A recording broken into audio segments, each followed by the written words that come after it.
G'day, Scott. Welcome to the Content Late podcast. Thanks for having me, man. I've been looking forward to having you on the show because I think you've been someone that's been doing content for a long time.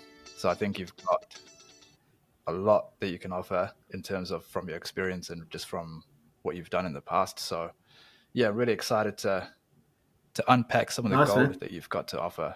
Sounds good. So before we jump in,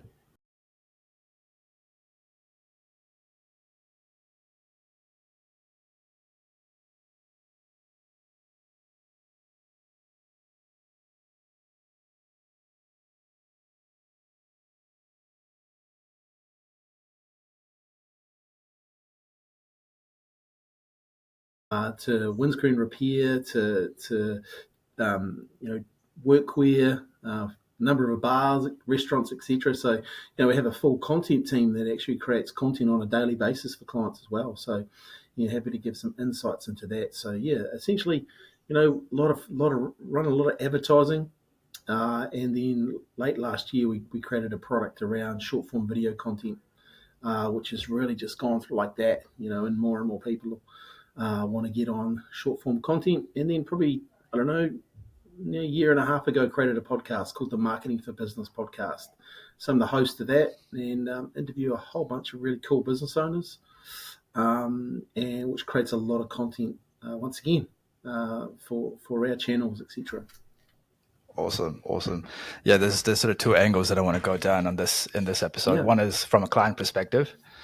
What are you seeing working from in that sort of B2C space? And then the other one is obviously unpacking your podcast as well and that sort of that whole journey. So I think we'll start with your journey first. So over the years, you've obviously been putting out a lot of content, most recently the podcast. But I remember sort of back during the lockdown days, you were doing quite a few webinars and you've done a few events since then as well. Events are still considered to be content.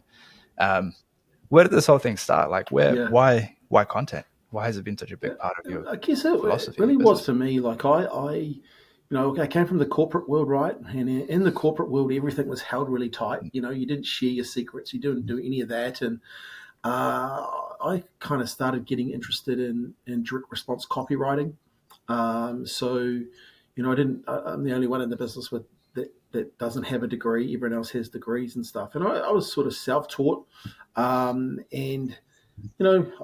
learned early on that if you want to get ahead in life, you've got to go and train yourself.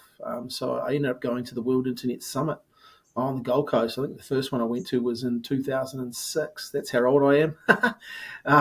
But it really opened my eyes, and I met a guy called Brett McFall there. And I remember having a drink with him, probably in 2008. And I remember him just saying, "Hey, Scott, one of the keys to growing a business or growing your brand back in the day was give away what you know for free." And at the time I thought, well, that's really stupid because I came from the corporate world and you didn't do any of that, right? You held on to, it was dog eat dog. But I realized that later in years to come, he was correct, so give away what you know and give it to people for free. So that's one of our core values, influence through education or influence through insights now, where we give value in advance of anyone giving us any business.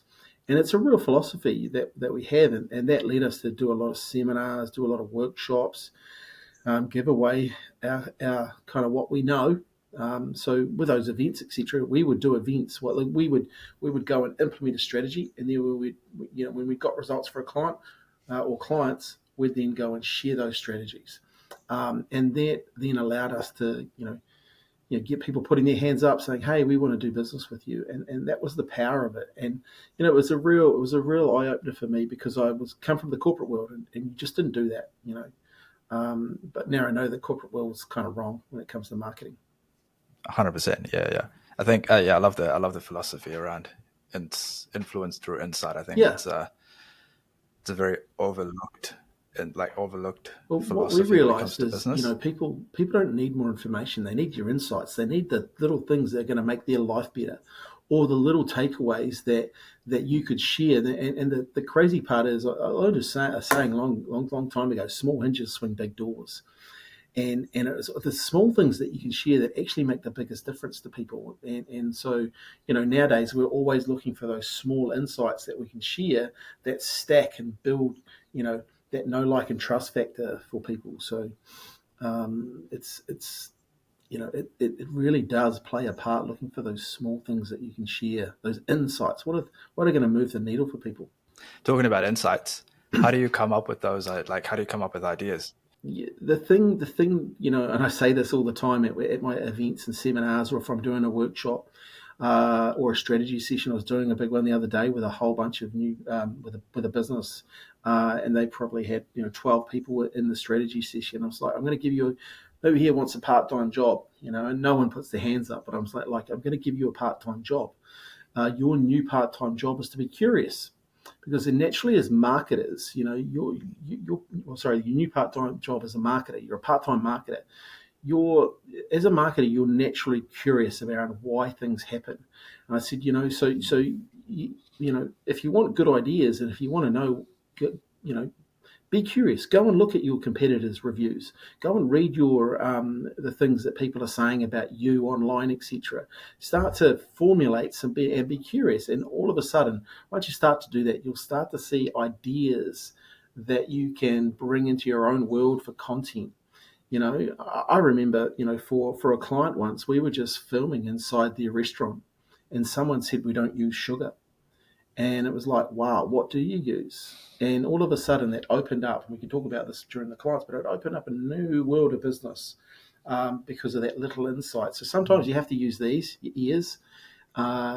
We teach a thing called active listening, where you're actually actively listening, reading reviews, going and doing a whole bunch of stuff there, where you can get real insights to what the problems are in the marketplace, and what people's desires and ambitions are. So being curious is a big one. Yeah, I think that also creates a more customer-centric Totally. business at the same time as well, Yeah. because you've got your ear to the ground, you know what's going on, and you can actually have proper conversations with people just around Mm. the actual Yeah. problems that are happening, but then aggregating all of those Yeah. different information to actually propose something that might work for the particular client Yeah. or the industry or whatever it may be. I'm real old school too. Like, if I think of something, I will email myself. Like, and I get my best ideas at the gym, and I email myself, or I write it in my notes in my phone and stuff. It's just like, Yeah, whatever you got to do to capture what you think's a good idea, then just capture it. I've also got a blue yeah. notebook that I use as well. Write my ideas out. So So where did the idea for the podcast come from? I wanted to learn what high successful business owners were doing, and I wanted a way to also, um, talk to more people. The classic thing is kind of the secret here, but if I wanted to have a sales call with a high performing business owner, I have to go through some hoops to get to that person. But if I want to Yeah. talk to the guy who started Harcourts, I invite him on my podcast. Boom. You know, I don't get to talk to that guy otherwise. Um, Yeah. but now we're doing business. Because I added value first. Yeah. And that's the key. Add value first. Be useful. Be helpful, and then stay in the queue. So for me, also I wanted to reach another level of business owners. And the podcast is a great way to do that. And I'm naturally curious, so I ask heaps of questions, and I find out what's happening in the marketplace. I find out what's going on. I find out why businesses, certain businesses grew, their challenges, etc. And they all, that all helps me, but it also helps the audience. There wouldn't be a week goes by now that we don't get leads from the podcast, or I don't get someone coming and saying, "Hey, thanks. That interview you did Cool. with such and such was just what I needed to hear." So, yeah, Right. Really cool. All right. Let's go down that segue. So content's obviously working for yeah, you as a lead gen. yeah. Can you give me some insights around how long did it take for it to actually start bringing in those leads? Yeah. When I first started, when I had my search engine optimization business, I had a company called On Page One. Me and my business partner at the time, we were creating videos, right? This was like just pre the earthquake, GFC. We were creating videos on a Kodak 7 to sell out events, a Kodak ZI-8 it was, to sell events, and we were filling events off the back of our content and back of our videos, so for that it was happening really, really quickly. We were also creating content for SEO for YouTube back in the day because we knew it would help us rank. So that was really, really fast. And what I've learned over the years, though, Kushek, is really that there's two types of people that you're creating content for, and they're both really, really important. But you've got the quality people and the quantity people. And here's the thing: quality people might only need to see one bit of your content, and they will make a decision and they will contact you. Then there's the quantity that have to see, one video, two videos, three videos, four videos, a blog post, some static images online. They have to see a volume, right? Now, your job as the content creator is to create all those bits of content, okay? And all of a sudden, the more content you put out, the more leads you get. And I think it's a really interesting one. We have leads coming in today from our content, because it helps our website rank higher, etc. But people are watching our content. Now, here's the coolest part. Did a strategy session last week with a guy. He said, "Mate, I have listened to your podcast. I now know, because you've educated me. I now know exactly what, or the niche area that I want to dominate in, right?" And he's in a really competitive market, but he's chosen, because he's educated himself off our content, to come in and then go, "You know what? I want you to help me with this." And I tell you what, that is a game changer when you've got someone predisposed, ready to come in to do business with you, that has decided, not being and being compelled, not being convinced. We haven't had to ring them up, cold call them, and tell them how good we are, and bash them over the phone and promise all this sort of stuff. We haven't had to do any of that. They've come to us. It's a game changer for a business. Here's the thing: if you're a business owner, you would want to follow that model versus the other cold calling, ringing up, because otherwise, that you're going to have to do that model to succeed, right? Where you definitely want people these days putting their hand up, saying, "Hey, I want to do business with you guys."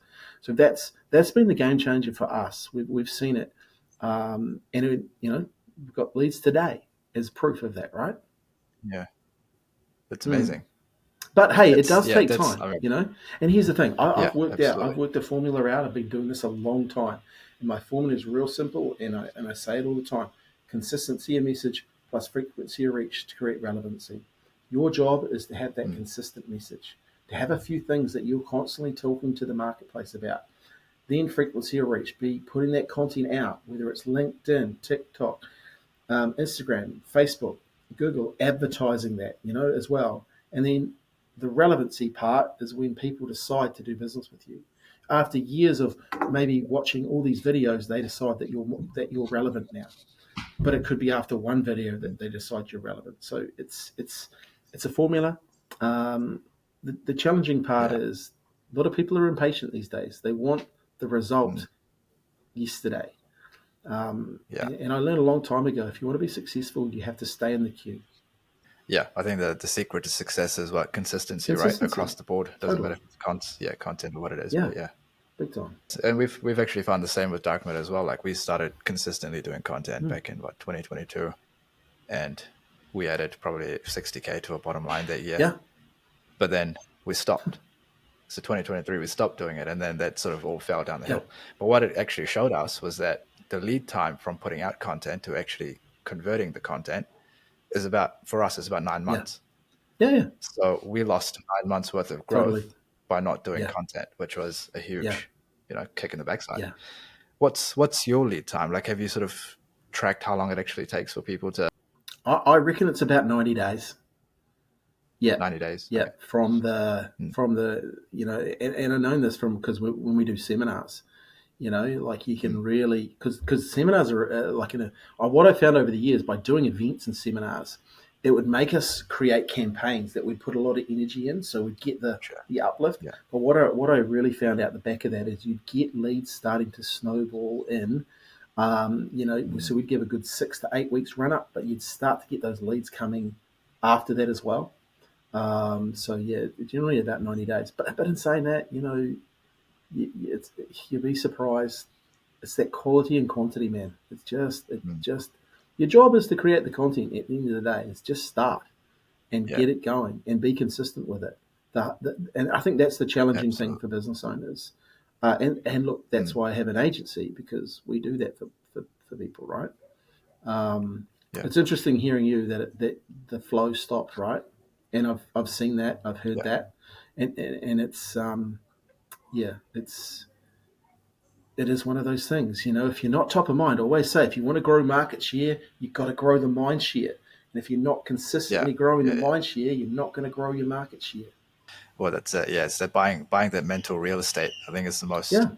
It's crucial for for any sort of growth. And the more you delay that, the more you're delaying your own growth, which I think is I always say to businesses that come to me, I say to them, hey, why yeah, don't you just stop your marketing and see how you go? yeah, You know? mm, And like the good ones will never do that. The good ones know. yeah.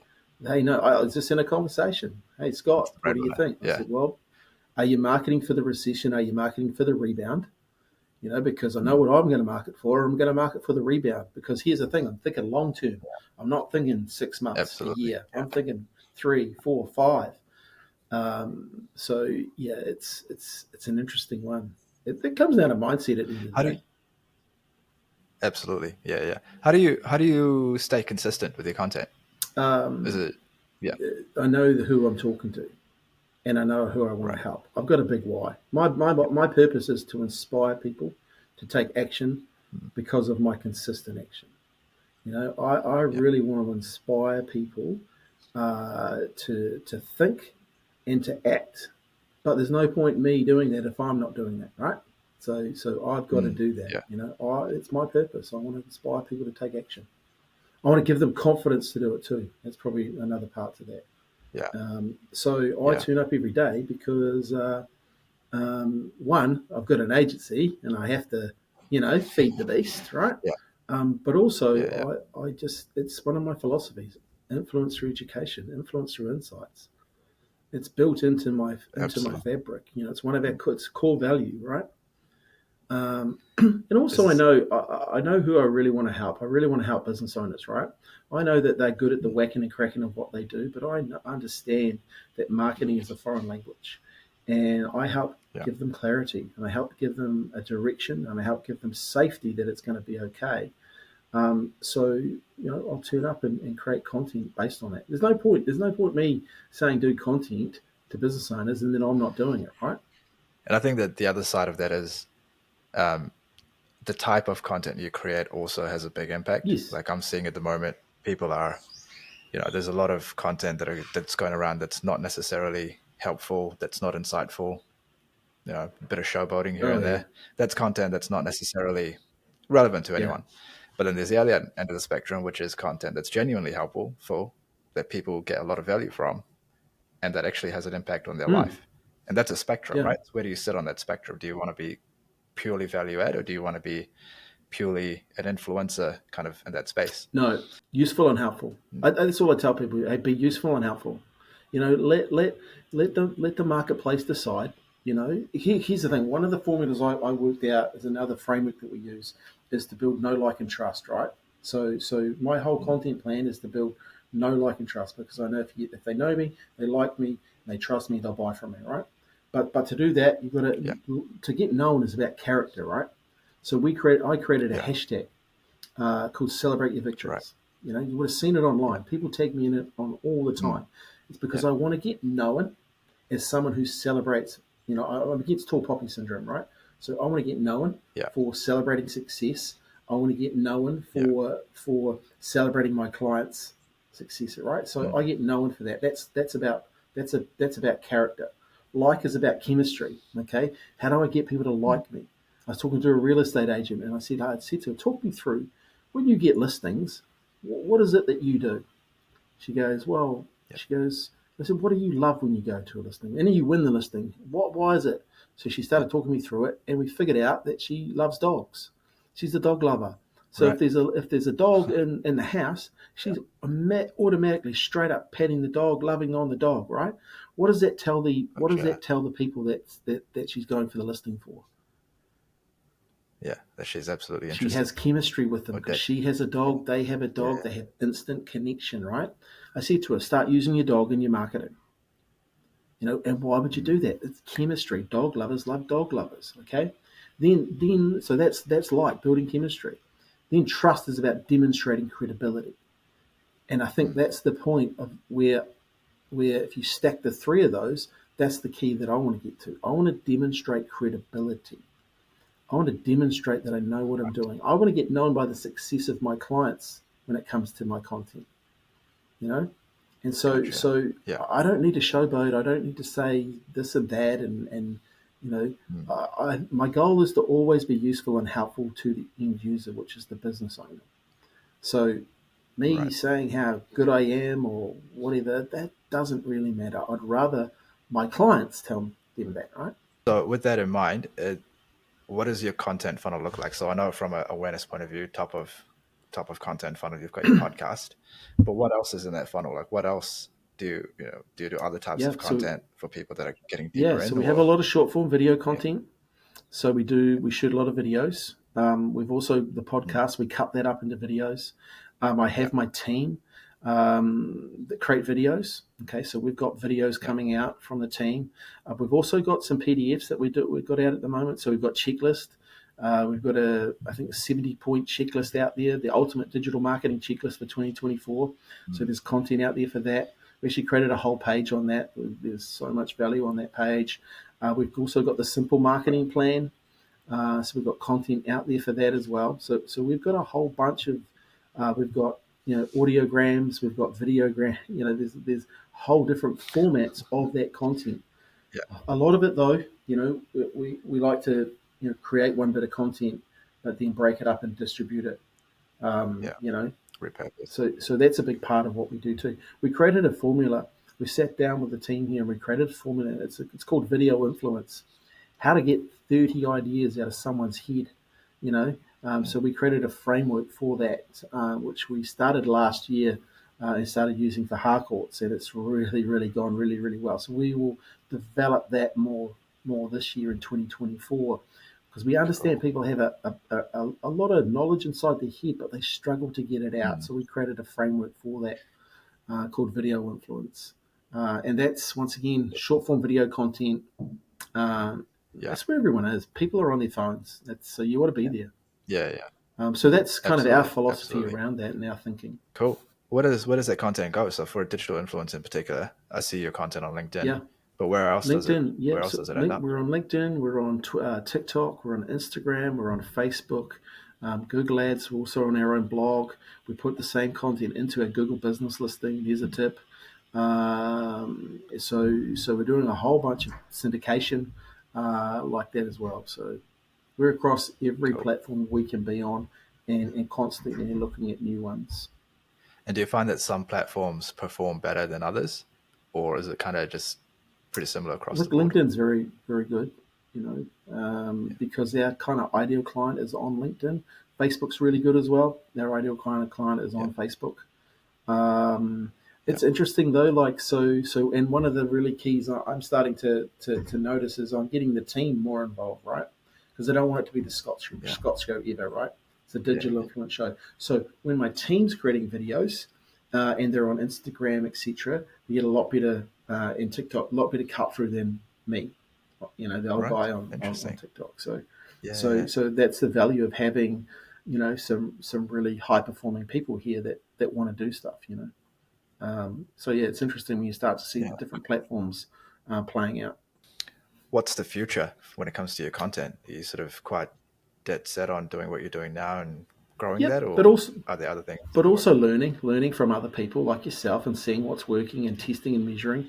I learned early on, and I was grateful for this for when I was in my direct response copywriting days. Is you just have to test and measure.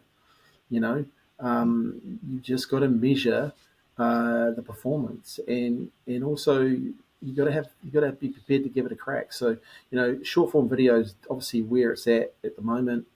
We're deep into that for our clients and helping them with that. If anything mobile driven is massive, so we'll just continue to do that, but always looking to innovate, always looking to go. You know what? It's interesting, like we're bringing back a whole seminar series soon, nationwide with it. And like we didn't, like our last seminar, we we've done quite a few private ones recently, but our last kind of big one, we had a good turnout, but then we haven't done them for a while because of the whole COVID and all that thing. But now Yeah. we realise there's a play there that we need to be back in that, you know. Um, Yeah. so Gotcha. constantly trying to learn and innovate. What's been some challenges? So I mean, putting out content it's good, and if you do it consistently, it's even Yeah, better. But there's always going to be totally. challenges when it comes to putting out consistent Yes, content. yeah. I mean, what are some of the things that's come up for you? Like some days you just can't be bothered. you know, uh, you just, Yeah. like, oh man, I don't look too good today, and just, you do, you can struggle with that. I Mm. guess, when I talk to business owners, and it really is, that whole confidence aspect to it. Like, Mm. what are other people going to think of me? And look, I'm just grateful that I don't actually care from Yeah. an ego's perspective, what other people think of me. I will put the content Mm. out because I just see, and it's really interesting. I learned this. I was watching Yeah. something the other day, and it really struck me as like, you know, there's so much ego in and around some of this content now, and it's all about getting how many views you've got and stuff. And this lady just said, "Hey, but what Yeah. if your video only gets seen by 10 people? But what if those 10 people could do business with Mm. you? How different would your business be if Yeah. you had 10 new clients today?" And I just thought that was gold Yeah. advice, right? Because like, who are you creating the Yeah. content for? Have a real clear idea of who you've created the content for. If there are 10 people that could do business with you, that's a game changer. So yeah, it really, I guess, the Yeah. whole mindset is a big thing for getting over that, Mm. and that can hold you back. What will people think of me and all that sort of stuff. We get some haters now too. I've had a couple today telling us That's to my next bugger question. off and Yeah. that sort of stuff. But hey, that's all part of it. I reckon early on, poor planning was probably the biggest thing that held us back, held me Mm. back. I was very off the cuff, and it was Gotcha. inconsistent because of that. The podcast has been a game changer because I have to Right. turn up every week. I do two interviews a month Right. with people, and then I do two things by myself Yeah. every month. So every week I'm creating content in and Right. around that, and that's been the game changer for me. Because I've had to turn up, and there's a line in the sand there, and also now, because it's been going so long, it's been Mm. going a year. We've got nearly 100 episodes, I think it is. Um, it's it's Oh wow. it's kind of a snowball Yeah. that it's got a life of its own. Um, so that's Yeah. been a game Absolutely. changer. But yeah, Yeah. Yeah. there's some real hurdles if you don't plan, because it's real Mm. easy not to do this. It's real easy not to record that video.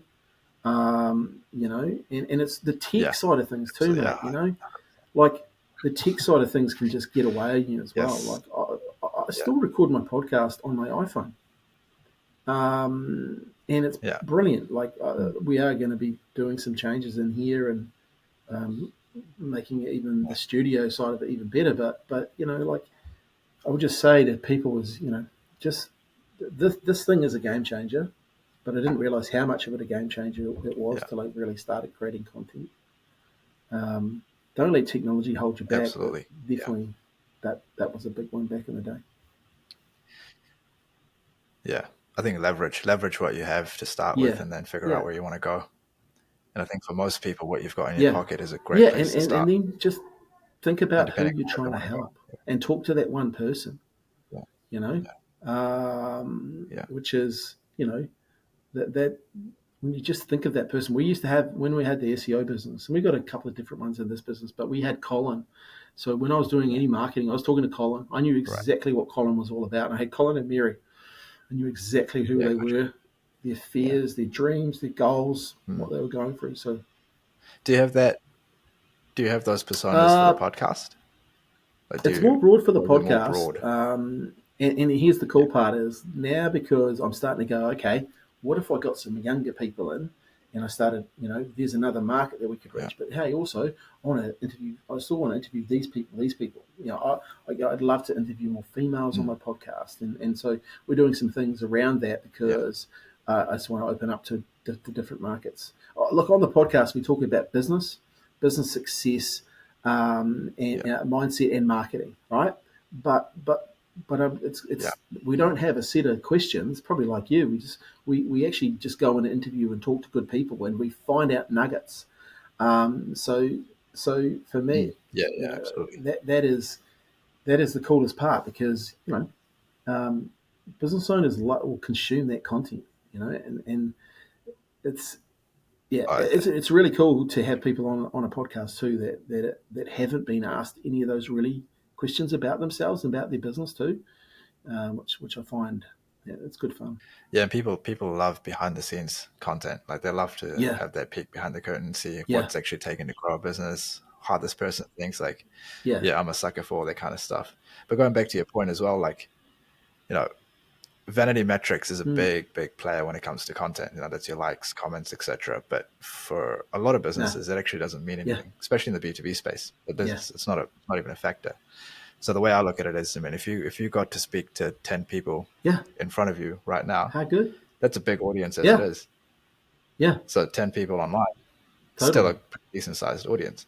And I think people forget the power Yeah, that small audiences can hold totally. because they're a lot more intentional and they're a lot more inclined to take Yeah, action as well, which and I think is that's very powerful. you hit the So I you think hit you the hit the nail nail on on the the head. head, mate. And once again, quality, quantity. Just turn up. Your job is to turn up, and I always it's always like I was talking to Dave Armstrong about this the other day on the podcast, and he was talking. We were talking about LinkedIn and the lurkers on LinkedIn, and when I Yeah. get a lead come through from LinkedIn in my DMs, they'll be looking at your content, right? Mm, And then you go talk to them. "Oh, I've been yeah. following you Absolutely. for a few years, and now we're just now I've Yeah. become relevant because they've decided to do business, right? Mm, But my job was consistency, message, frequency, yeah. reach. I can't I can make myself Yeah. relevant, but they have to decide when I'm relevant, right? 2 years later, boom, now we're doing That's business it. with them. So That's it. and they're Yeah. predisposed, And it's all about, you know? yeah. Yeah. Yeah. Yeah. Yeah. They've seen you, they've It's heard you. crazy, and that's the crazy part. Look, we got a client. He's grown a big business just off his iPhone, right, into car finance, and like he when he's on the Yeah. phone talking to these people go, "Are you the guy from the video? Oh man, you're an influencer."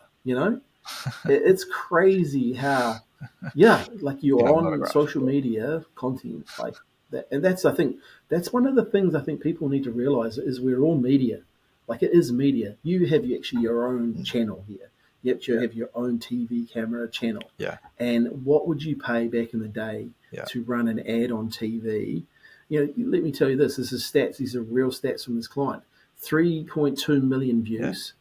24,983 Mm, people have watched his video 100%. His average video is 1 minute 15. right. Now, if I put that same ad on TV, how Right. quickly before you would be grabbing your cell phone or flicking the channel, you know? But these are the stats that Yeah. you can actually do on Yeah. social media. When you're targeting right, your content right, it's a game changer, and it's Mm. sitting there for business owners. It's sitting there, and the ones that are taking advantage of it are turning it into money. Do you, we'll flip the switch Mm. and talk about clients in a moment, but are you finding that in New Zealand, content is a lot slower on the uptake for businesses, or are you finding that there are people that are jumping on it I pretty think quickly? it's. I mean, I fly to the states and I learn from those guys. There's just, uh, you know, everyone's using it. Like Yeah. it's just super competitive. More and more people Mm. have realised their cell phones are media over there. Yeah. So yeah, I think it's probably a little bit slower on the uptake here. The interesting thing is,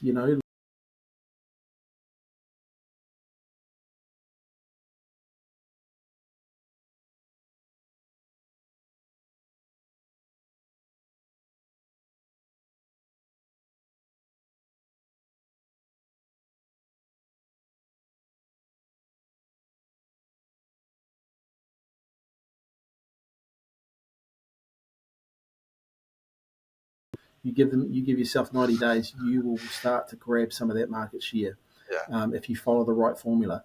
And I think that is the opportunity that's open. And I think I've been saying this for years in this space. The corporates are starting to come in now, and they're starting to bring their TV budgets to the social media space. There's still opportunity. There's still time, especially if you're local. You can still market very locally and target very well.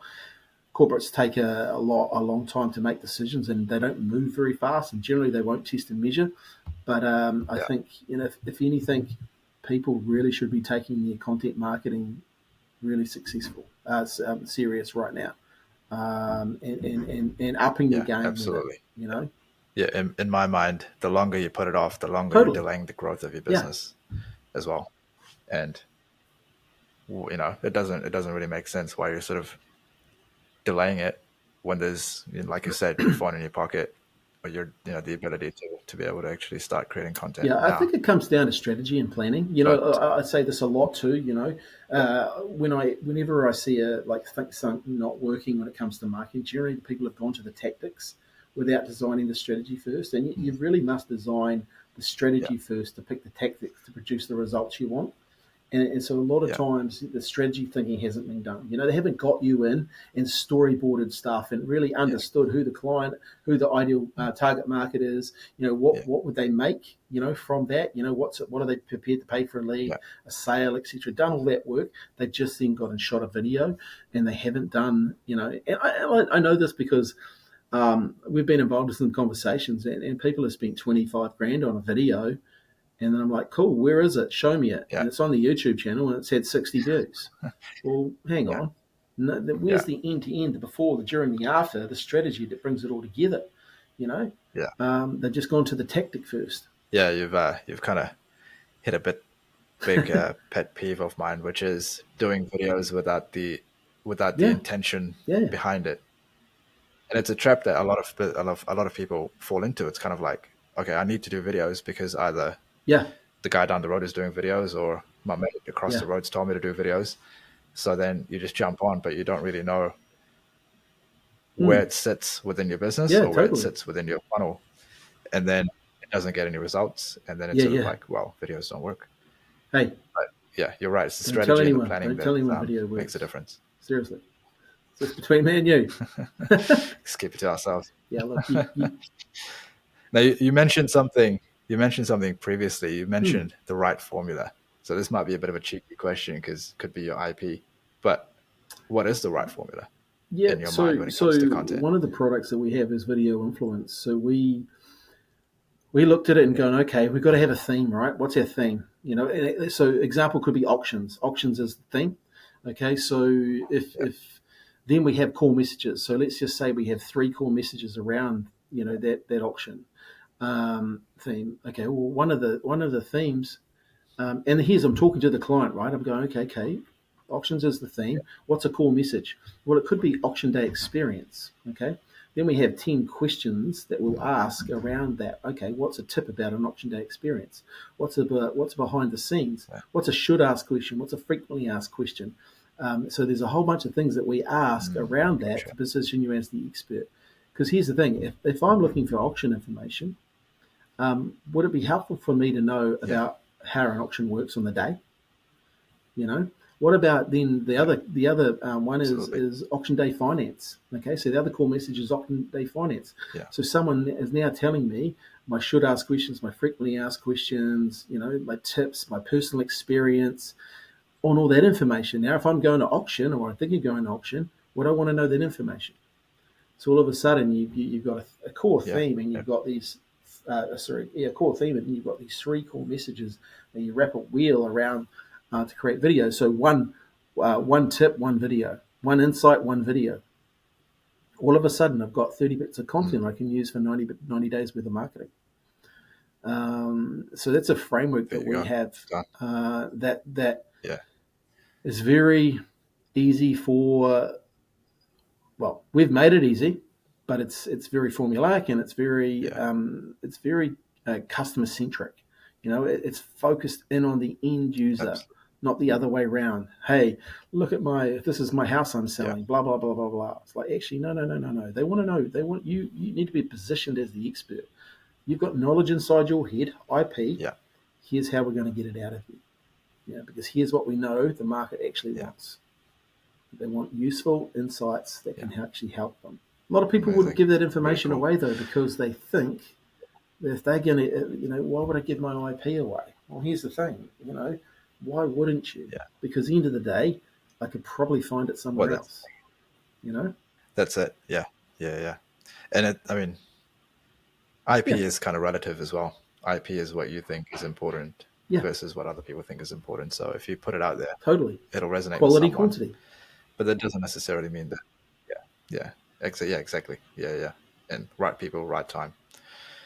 What are you seeing working in the client space? So with your clients at the moment, what are Yep, some successes with definitely content? video. Like it's short Contextual form work. video content. It's on people's phones. People are Yeah. consuming it. Mm. Building up their know, like, and trust. We just did a big campaign for Harcourts, Mm. Helmwood, for on the recruitment side, and getting them more Yeah. agents, and just that short form video content, then backed up by some PDFs, backed up by static videos, static images, ads, etc. So Yeah. bringing it all together. So you can't just do one thing in isolation, and I think that's the key as well. Is Yeah. like it's not just video. You've got to be doing other stuff with it. Yeah. You can't just be doing a post or a blog post. Yes. You've got to be thinking about the whole um, ecosystem, and be putting it all together. Mm. But really, video content and imagery to some degree is really, really important. But also then Mm. understanding, who you are, where you are, and what you have to offer, and why people should buy from you. That's really interesting when you start to see why things aren't really working. One, they haven't who they Yeah. are, where they are, and what they have to offer. They haven't thought about that, and then why people should buy from you. So you got to get all that right too. So, Yeah. but if I was starting again, I would just do video content, like video content. Then I would cut that Right. video content up into short form video content. I'd film one long form piece of content. I would cut that into short form video Yeah. content. I would then get those videos then transcribed into a blog post. I'll then cut that content up into other posts that I could use on social media. So what I'm doing now is what I do um, to Sure. help businesses grow.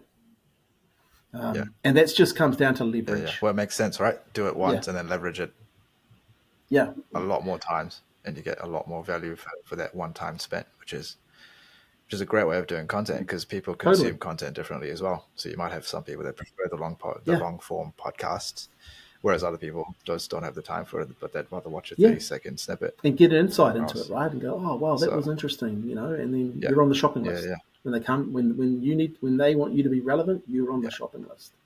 Yeah.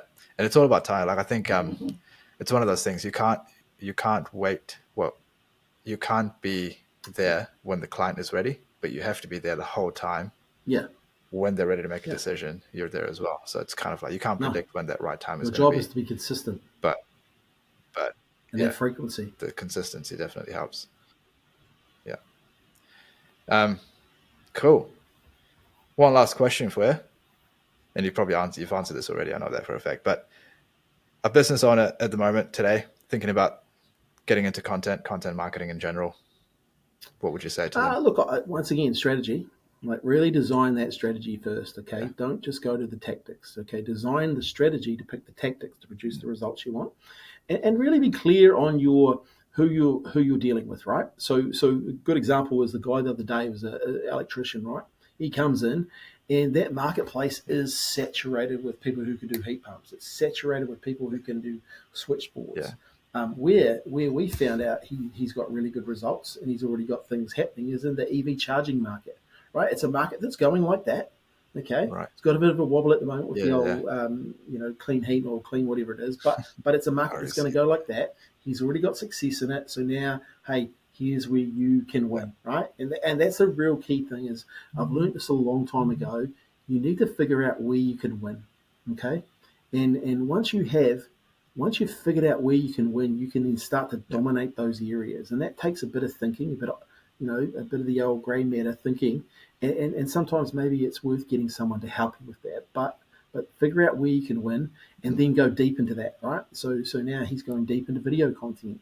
He'll have a proper page on his website set up. He'll be known by Google Business. He'll get found for that. So really start to develop that whole ecosystem around that, and then just don't stop, because as you've experienced, and here's the thing, that this is the hard part for business owners.